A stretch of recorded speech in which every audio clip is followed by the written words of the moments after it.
കുഞ്ഞുങ്ങളെ, ഗ്ലാക്സോയാണ്.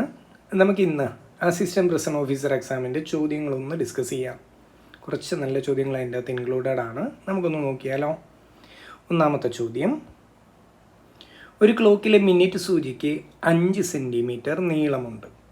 രാവിലെ 6:05 മുതൽ രാവിലെ 6:40 വരെ സഞ്ചരിച്ച ഭാഗത്തിൻ്റെ പരപ്പളവാണ്, ഏരിയയാണ് കണ്ടുപിടിക്കേണ്ടത്.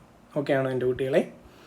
അപ്പോൾ ആദ്യം തന്നെ നിങ്ങൾക്ക് ചിന്തിക്കാവുന്നതേ ഉള്ളൂ, 6:05 മുതൽ 6:40 വരെ അത് സഞ്ചരിച്ചു എന്ന് പറയുമ്പം എത്ര മിനിറ്റാണത്? 35 മിനിറ്റാണ് നമ്മുടെ മിനിറ്റ് സൂചി സഞ്ചരിച്ചിരിക്കുന്നത്. ഞാൻ നിങ്ങളോട് ചോദിക്കട്ടെ, ഈ 35 മിനിറ്റ് കൊണ്ട് നമ്മുടെ മിനിറ്റ് സൂചി സഞ്ചരിച്ച ടോട്ടൽ ആംഗിൾ എത്ര എന്ന് ചോദിച്ചാൽ, ഒരു മിനിറ്റ് കൊണ്ട് 6 ഡിഗ്രിയാണ്. അപ്പം 35 മിനിറ്റ് കൊണ്ട് എത്ര സഞ്ചരിച്ചു എന്ന് ചോദിച്ചാൽ 35 × 6 210 ഡിഗ്രിയാണ് മിനിറ്റ് സൂചി സഞ്ചരിച്ചിരിക്കുന്ന ടോട്ടൽ ആംഗിൾ. ക്ലിയർ ആണോ? ഇനി എൻ്റെ കുട്ടികളൊന്ന് ശ്രദ്ധിച്ചേ. 6:05 എന്ന് പറയുമ്പം മിനിറ്റ് സൂചിയുടെ പൊസിഷൻ വേണ്ട 1-ലാണ് അല്ലേ? 6:40 എന്ന് പറയുമ്പോൾ മിനിറ്റ് സൂചി 8-ലെത്തിയിട്ടുണ്ട്. അപ്പോൾ 1-ലിരുന്ന മിനിറ്റ് സൂചി ഇപ്പോൾ 8-ലെത്തിയിട്ടുണ്ട് എന്ന് മനസ്സിലാക്കാം. ആ ഒരു ട്രാവലിൽ അത് കവർ ചെയ്ത റീജിയൻ എന്ന് പറയുന്നത് വേണ്ട ഞാൻ ഈ ഷെയ്ഡ് ചെയ്യുന്ന റീജിയനാണ്. ക്ലിയർ ആവുന്നുണ്ടോ എൻ്റെ കുട്ടികൾക്ക് ഞാൻ പറയുന്നത്? അപ്പോൾ 6:05 നിന്ന് 6:40 വരെ മിനിറ്റ് സൂചി സഞ്ചരിച്ച റീജിയനാണ് ഞാൻ ഈ ഷെയ്ഡ് ചെയ്ത് വെച്ചിരിക്കുന്നത്. ഇത് ഏത് ഷേപ്പാണ് എൻ്റെ കുട്ടികളെ? ഇത് സെക്ടറാണ്, വൃത്താംശം എന്ന് നമുക്ക് പറയാം. ഓക്കെ ആണോ? ഞാൻ ചോദിക്കട്ടെ, ഒരു സെക്ടറിൻ്റെ ഏരിയ കാണുന്ന ഇക്വേഷൻ എന്താ? πr² × θ/360 ആണ്. തീറ്റ എന്താ? ആ സെക്ടറിൻ്റെ സെൻട്രൽ ആംഗിൾ ആണ്. ഓക്കെ ആണോ? അപ്പോൾ ഈ ഇക്വേഷൻ യൂസ് ചെയ്ത് നമ്മുടെ ചോദ്യത്തിൻ്റെ ആൻസർ കണ്ടുപിടിക്കാവുന്നതല്ലേ ഉള്ളൂ. അപ്പം ചോദ്യത്തിലോട്ട് തിരിച്ചു പോയാലോ? അപ്പം ഞാനിനി ഏരിയയുടെ കാൽക്കുലേഷനിലോട്ട് പോവാം. ഏരിയ കാണാൻ ഇക്വേഷൻ കിട്ടി. അത് സഞ്ചരിച്ച റീജിയൻ്റെ ഷേപ്പ് സെക്ടർ ആയതുകൊണ്ട് സെക്ടറിൻ്റെ ഏരിയ കാണുന്ന ഇക്വേഷൻ ഞാൻ എടുക്കുവാണ്. A = πr² × θ/360. സബ്സ്റ്റിറ്റ്യൂട്ട് ചെയ്താലോ?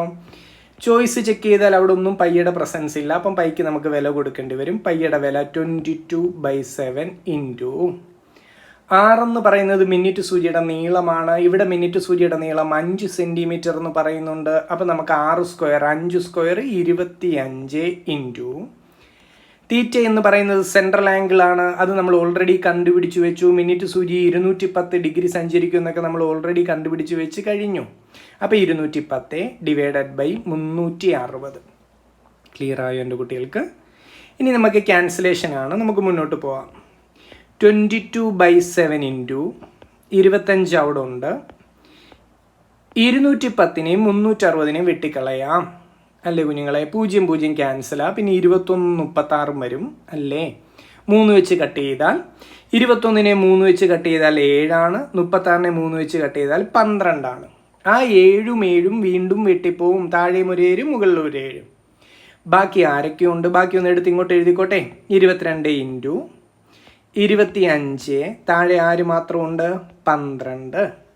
22-നെയും 12-നെയും വേണമെങ്കിൽ വീണ്ടും നമുക്ക് ക്യാൻസൽ ചെയ്യാം. 2 വെച്ച് വെട്ടിക്കളഞ്ഞാൽ 11 × 25 / 6. 12-നെ 2 വെച്ച് വെട്ടിയാൽ 6, 22-നെ 2 വെച്ച് വെട്ടിയാൽ 11. ക്ലിയർ ആണോ? നമ്മൾ ആൻസറിൻ്റെ അടുത്തെത്തി. 25 × 11 എത്രയാ? 275. അതിനെ 6 കൊണ്ട് ഹരിച്ചാൽ ആൻസർ ആയില്ലേ? 275-നെ 6 കൊണ്ട് നമുക്ക്, ഞാൻ ഇങ്ങോട്ടൊന്ന് എഴുതുക കേട്ടോ. 275-നെ 6 കൊണ്ടൊന്ന് ഹരിച്ചു നോക്കുകയാണ്. 45 × 6 270 ആണെന്ന് എൻ്റെ കുട്ടികൾക്കറിയാം. ശിഷ്ടം എന്ത് വരും? 5 വരും. അപ്പോൾ നമ്മുടെ ആൻസർ പറഞ്ഞേ. ഫൈനൽ ആൻസർ എത്ര എന്ന് ചോദിച്ചാൽ, ഏരിയ എത്രയാണ് ആ ഷേപ്പിൻ്റെ, ആ സഞ്ചരിച്ച റീജിയൻ്റെ ഏരിയ എത്ര എന്ന് ചോദിച്ചാൽ 45 5/6 cm². ക്ലിയർ ആയോ എൻ്റെ കുട്ടികൾക്ക്? എളുപ്പമല്ലേ? അടുത്ത പറഞ്ഞോട്ടെ. അടുത്ത ചോദ്യത്തിലേക്ക് നമുക്ക് പോകാം. 100-നും 200-നും ഇടയിൽ 9 കൊണ്ട് നിശേഷം ഹരിക്കാൻ സാധിക്കാത്ത സംഖ്യകളുടെ തുക. ഓക്കെ ആണോ? കഴിഞ്ഞ ഡിഗ്രി ലെവൽ എക്സാമിന് സാധിക്കുന്ന സംഖ്യകളുടെ തുക ചോദിച്ചിരുന്നു. ഇവിടെ നേരെ തിരിച്ചു ചോദ്യം. 9 കൊണ്ട് കംപ്ലീറ്റ്ലി ഡിവൈഡ് ചെയ്യാൻ പറ്റാത്ത സംഖ്യകളുടെ തുകയാണ് ചോദിച്ചിരിക്കുന്നത്. ഓക്കെ ആണോ എൻ്റെ കുഞ്ഞുങ്ങളെ? അപ്പോൾ നിങ്ങൾ ചിന്തിക്കേണ്ടത് ഇത്രയേ ഉള്ളൂ. ഇതിൻ്റെ ഒരു പോസിബിൾ വേ എന്ന് പറയുന്നത് 100നും 200നും ഇടയിൽ വരുന്ന എല്ലാ സംഖ്യകളുടെയും തുക കാണുന്നു. 100നും 200നും ഇടയിൽ വരുന്ന എല്ലാ സംഖ്യകളുടെയും തുക കാണുന്നു. പിന്നെ 100നും 200നും ഇടയിൽ വരുന്ന 9 കൊണ്ട് ഹരിക്കാൻ പറ്റുന്ന സംഖ്യകളുടെ തുകയും കാണുന്നു. അത് നമുക്ക് പെട്ടെന്ന് ചെയ്യാൻ പറ്റുന്ന കഥയാണ്. അപ്പോൾ എല്ലാ സംഖ്യകളുടെയും തുക കാണുന്നു, 9 കൊണ്ട് ഹരിക്കാൻ പറ്റുന്ന സംഖ്യകളുടെയും തുക കാണുന്നു. ടോട്ടൽ സമ്മീന്ന് 9 കൊണ്ട് ഹരിക്കാൻ പറ്റുന്ന സംഖ്യകളുടെ തുക അങ്ങ് കുറച്ചാൽ നമുക്ക് വേണ്ട ആൻസർ ആയില്ലേ? ക്ലിയർ ആയോ? നമുക്ക് ചെയ്ത് നോക്കിയാലോ? അപ്പോൾ ആദ്യത്തെ സ്റ്റെപ്പ്, 100നും 200നും ഇടയിൽ ആരൊക്കെ ഉണ്ടോ അവരുടെ എല്ലാം തുക ഞാൻ കാണാൻ പോവാം. അപ്പോൾ ആ സീരീസ് ഒന്ന് എഴുതാം. 100നും 200നും ഇടയിൽ ആരൊക്കെ ഉണ്ടെന്ന് ചോദിച്ചാൽ 101 തുടങ്ങും. ഇടയിൽ എന്ന വാക്ക് കിടക്കുന്നുണ്ട്, 100 എടുക്കരുത്. 101, 102, 103 എന്നും പറഞ്ഞ് എവിടം വരെ പോകും? 199 വരെ പോകും നമ്മുടെ സീരീസ്. ഓക്കെ, ഇനി അരിത്തമെറ്റിക് പ്രോഗ്രഷൻ്റെ സമ്മ് കാണുന്ന ഇക്വേഷൻ, ഈ സീരീസിൻ്റെ തുക കാണാൻ ഇക്വേഷൻ എന്താ? n/2 into first term plus last term ആണ്. ഇക്വേഷൻ ഒന്ന് എഴുതിയേക്കാം. n/2 into first term plus last term അല്ലേ? ഇവിടെ എന്നിൻ്റെ വില എത്രയാ എൻ്റെ കുഞ്ഞുങ്ങൾ നോക്കിയേ? ഒന്നാമത്തെ ടീം, രണ്ടാമത്തെ ടീം, അങ്ങനെ എവിടം വരെ പോയി? 99 വരെ പോയി. അപ്പം 99 പദങ്ങളുണ്ട്. കൂടുതലൊന്നും ആലോചിക്കണ്ട, ഇവിടെ 99 പദങ്ങൾ ആകെയുണ്ട്. 99/2 into first time 101 last time 199 ആണ്. ക്ലിയർ ആണോ എൻ്റെ കുട്ടികൾക്ക്? ഇനി ഒന്ന് ശ്രദ്ധിച്ചേ, 101ഉം 199 എത്ര? 300 ആണ്. 101ഉം 199 കൂട്ടിയാൽ 300 ആണ്. അവനെ ആര് കയറി വിട്ടും? ഈ 2 വിട്ടും. 300നെ 2 വെച്ച് വെട്ടിയാൽ 150. അപ്പം എന്താ വരിക എന്ന് ചോദിച്ചാൽ 99 ഇൻറ്റു 150 എന്ന് വന്നു. ക്ലിയർ ആണോ? ഞാൻ ചോദിക്കട്ടെ, ഈ 150നെ 100 കൊണ്ട് ഗുണിച്ചാൽ 15,000 എന്ന് കിട്ടും. 150നെ 100 കൊണ്ട് ഗുണിച്ചാൽ 15,000 കിട്ടും. ഇത് 100 കൊണ്ടല്ല 99 കൊണ്ടാണ് ഗുണിച്ചത് എന്ന് വെച്ചാൽ ഒന്ന് കുറവാ, ഒരു 150 കുറവാ. അപ്പം 15,000ത്തിൽ നിന്ന് ഒരു 150 അങ്ങ് കുറച്ച് എഴുതി വെച്ചാൽ പോരെ. അപ്പം 14,850 ഇവിടെ കിട്ടുന്ന സമ്മ്. ഇത് ഓക്കെ ആണോ? ഫസ്റ്റ് സ്റ്റേജ് ഓഫ് കാൽക്കുലേഷൻ കഴിഞ്ഞു എന്ന് പറഞ്ഞാൽ അവിടെ ആരൊക്കെ ഉണ്ടോ അവരുടെ എല്ലാവരുടെയും തുക കണ്ടുപിടിച്ച് വെച്ചു.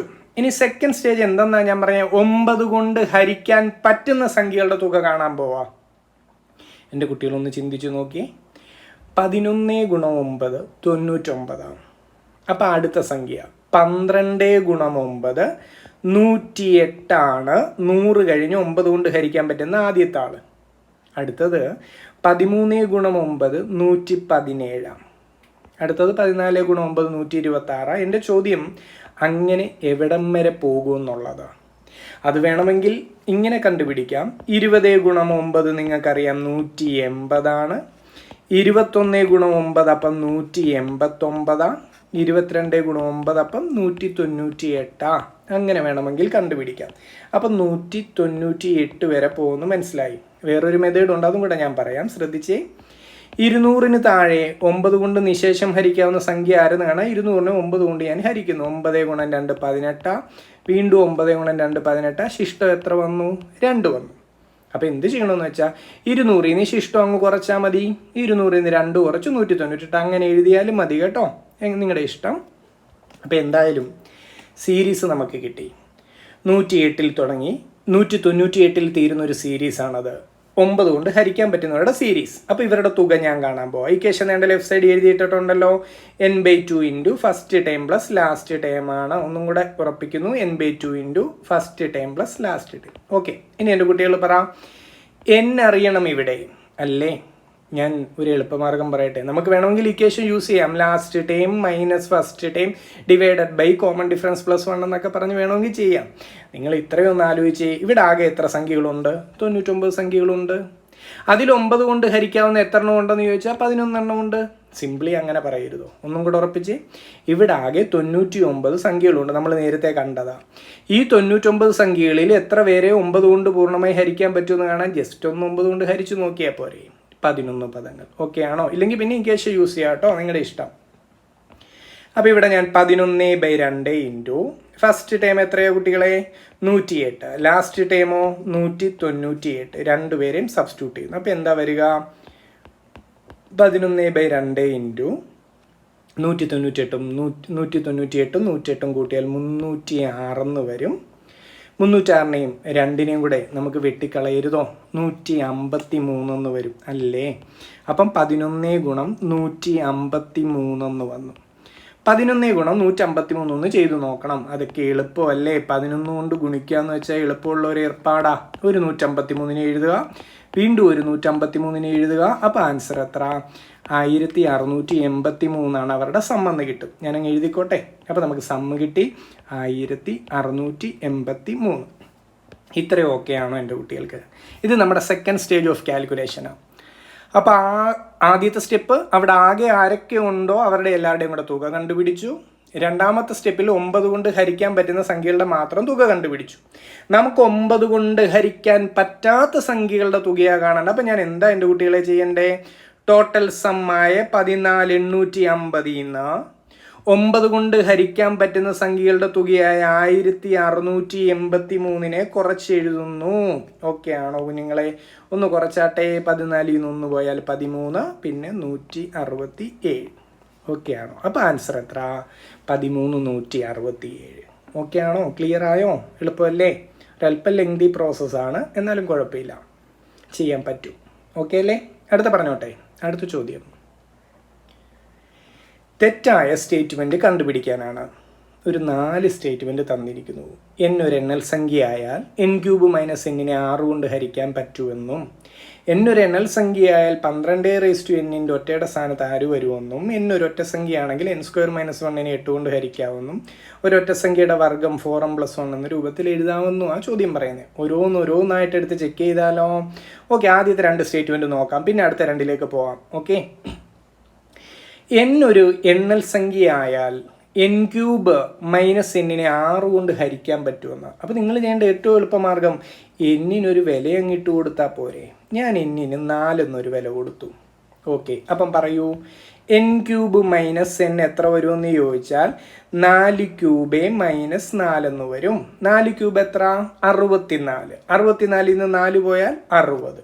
അപ്പോൾ ഈ സ്റ്റേറ്റ്മെൻറ്റ് പറയുന്നത് പോലെ n³ മൈനസ് എന്നിൻ്റെ റിസൾട്ടായ 60നെ 6 കൊണ്ട് എനിക്ക് പൂർണ്ണമായി ഹരിക്കാൻ പറ്റുന്നുണ്ട്. ആ സ്റ്റേറ്റ്മെൻറ്റ് ശരിയാണല്ലോ. ക്ലിയർ ആയോ? അടുത്ത പറയട്ടെ.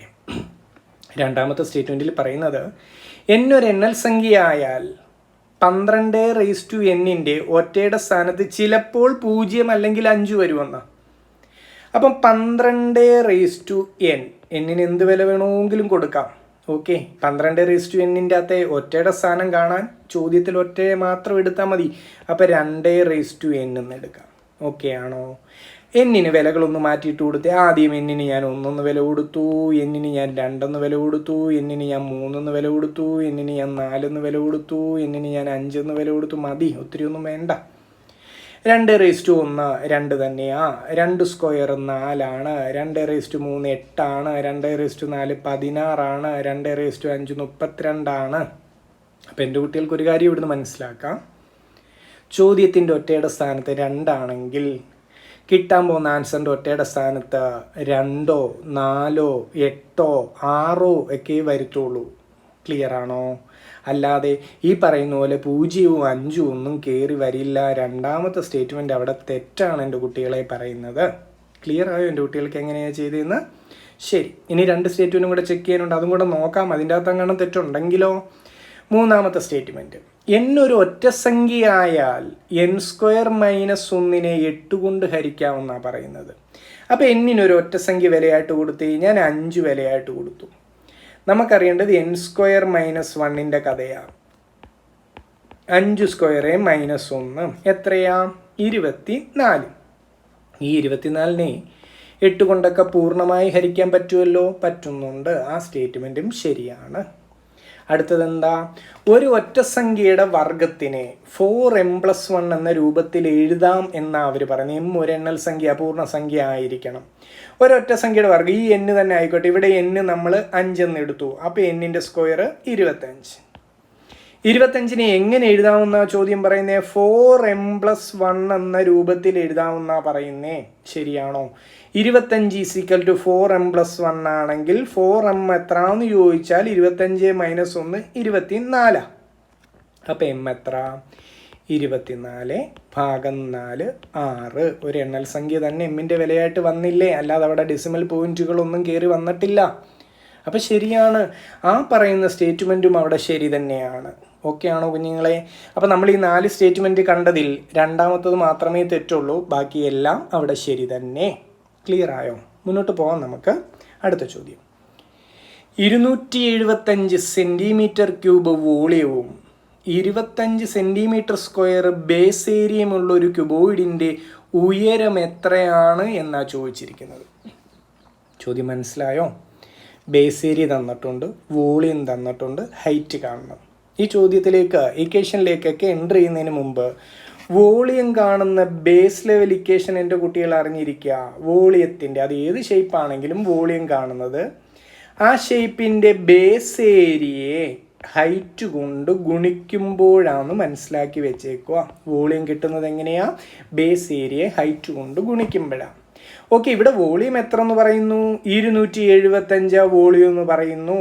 ബേസ് ഏരിയ എത്ര എന്ന് പറയുന്നു? 25. എന്ത് കണ്ടുപിടിക്കണം? ഹൈറ്റ് കണ്ടുപിടിക്കണം, എച്ച് കണ്ടുപിടിക്കണം. ഒന്ന് റീഅറേഞ്ച് ചെയ്തേ. 275/25. അപ്പോൾ ഹൈറ്റ് എത്രയാ?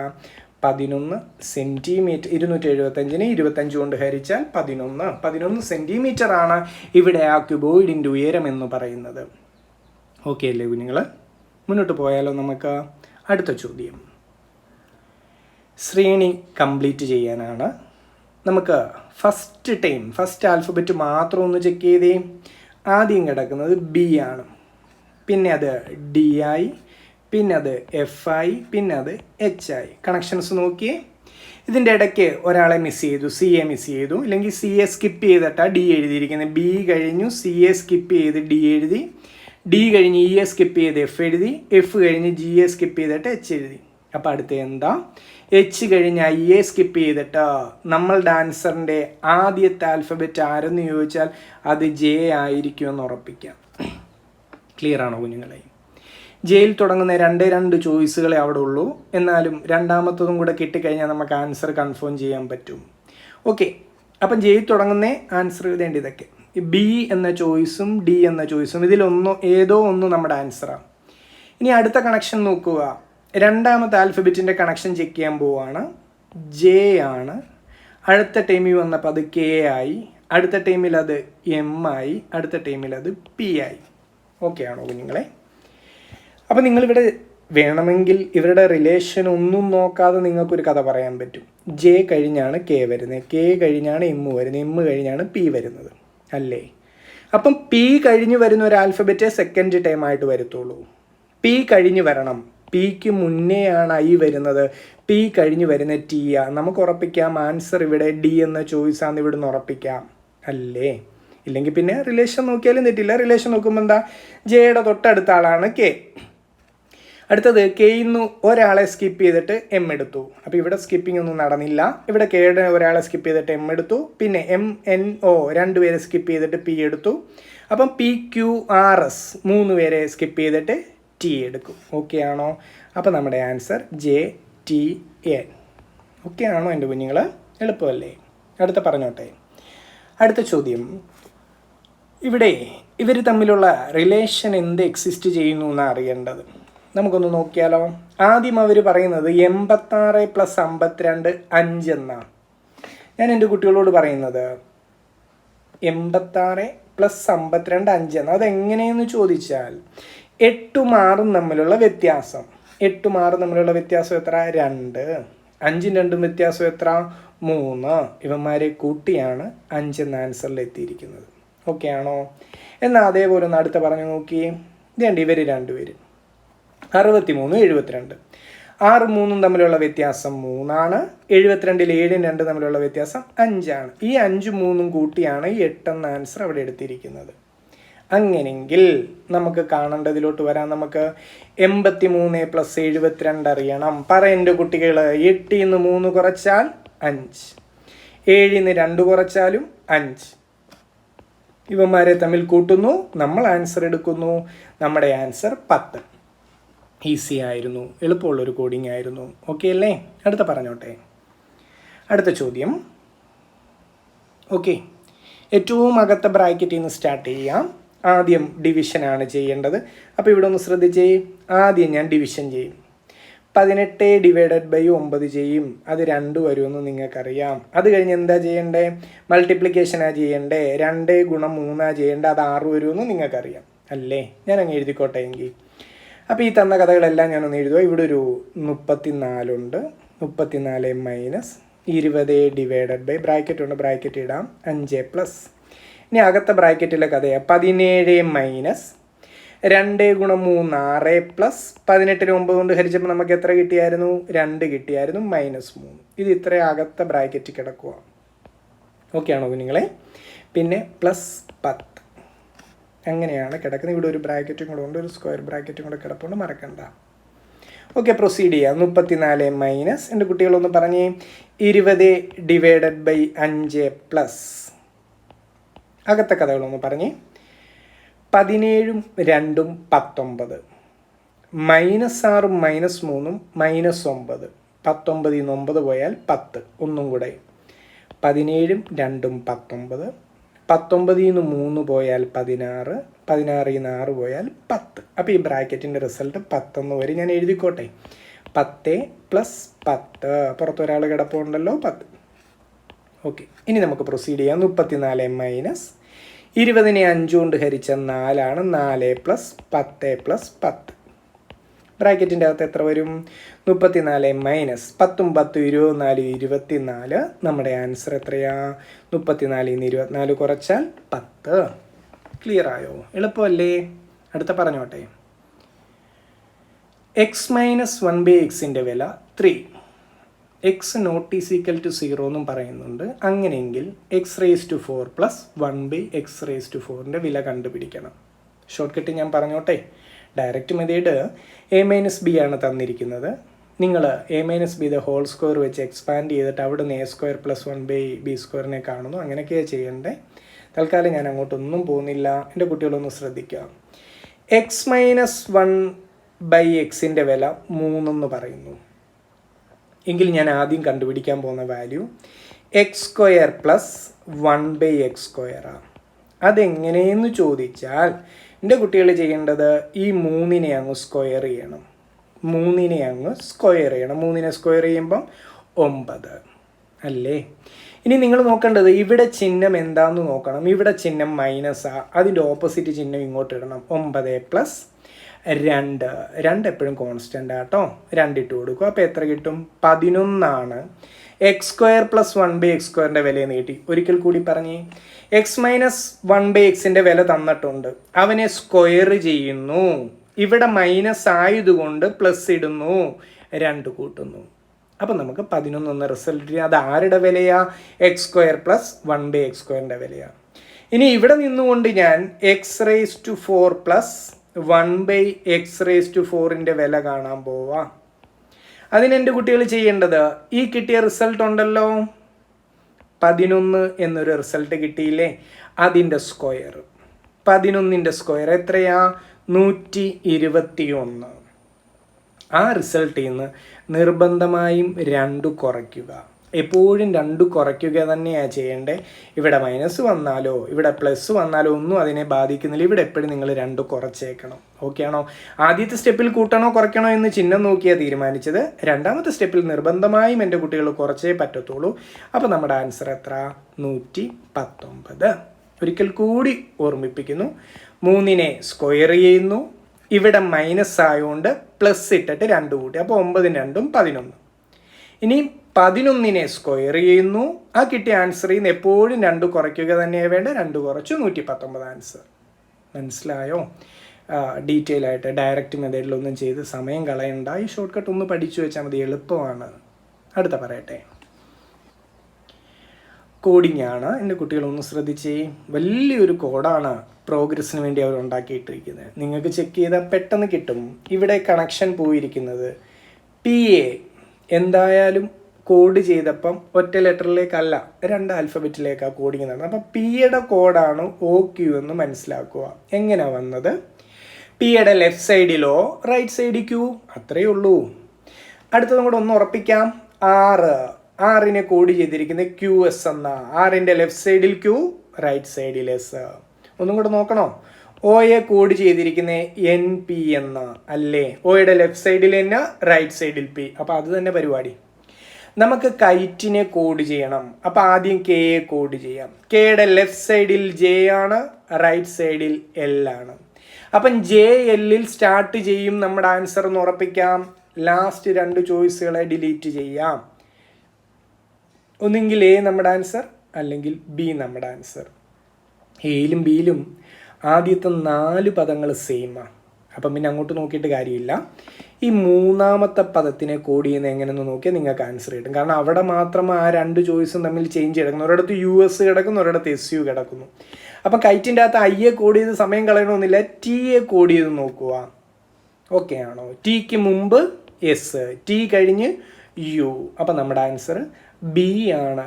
നമ്മുടെ ആൻസർ ചോയ്സ് ചെയ്യുന്ന നമുക്ക് B ആണ് ആൻസർ എന്ന് ഉറപ്പിക്കാം. ഓക്കെ ആണോ? JLHJSUDF ആണ് നമ്മുടെ ആൻസർ. ക്ലിയർ ആണോ എൻ്റെ കുട്ടികൾക്ക്?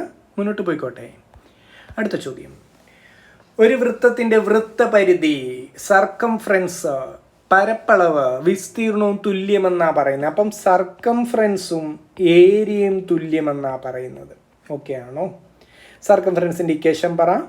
R ആരമായിട്ടുള്ളൊരു വൃത്തത്തിൻ്റെ സർക്കംഫറൻസിൻ്റെ ഇക്വേഷൻ 2πr ആണ്. ഏരിയയുടെ ഇക്വേഷനോ πr². അപ്പുറം ഇപ്പുറം പൈ ക്യാൻസൽ ആകും. 2r = r² എന്ന് കിട്ടും. വീണ്ടും വെട്ടിക്കള, അപ്പുറം ഇപ്പുറം 6 കിടക്കുന്നേ. അപ്പോൾ ഇവിടെ ഒരു 2ഉം അപ്പുറത്ത് ഒരു 6ഉം. അപ്പം നമുക്ക് മനസ്സിലായി റേഡിയസിൻ്റെ വില 2 യൂണിറ്റ് ആണ്. നമുക്ക് എന്താ അറിയണ്ടേ? വ്യാസമാണ് അറിയണ്ടേ. വ്യാസം കാണാൻ എന്താ ചെയ്യണ്ടേ? റേഡിയസിൻ്റെ ഇരട്ടി എടുത്താൽ മതി. അപ്പം വ്യാസം എത്ര എന്ന് ചോദിച്ചാൽ 4 യൂണിറ്റ്. അത് സെൻറ്റിമീറ്ററോ മീറ്ററോ എന്തോ ആയിക്കോട്ടെ, 4 ആണ് അവിടെ ഡയമീറ്റർ. ഓക്കെ ആണോ എൻ്റെ കുഞ്ഞുങ്ങൾ? അപ്പോൾ ഇത്രയും ചോദ്യങ്ങളാണ് അവിടെ ഉണ്ടായിരുന്നത്. കുറേ ക്വാളിറ്റി ക്വസ്റ്റ്യൻസ് ഉണ്ടായിരുന്നു. എല്ലാം നിങ്ങൾക്ക് മനസ്സിലായെന്ന് വിശ്വസിക്കുന്നു. അപ്പം നന്നായിട്ട് പഠിക്കട്ടെ, നന്നായി പഠിക്കുക എല്ലാവരും. അപ്പം വീണ്ടും കാണാം. Okay, thank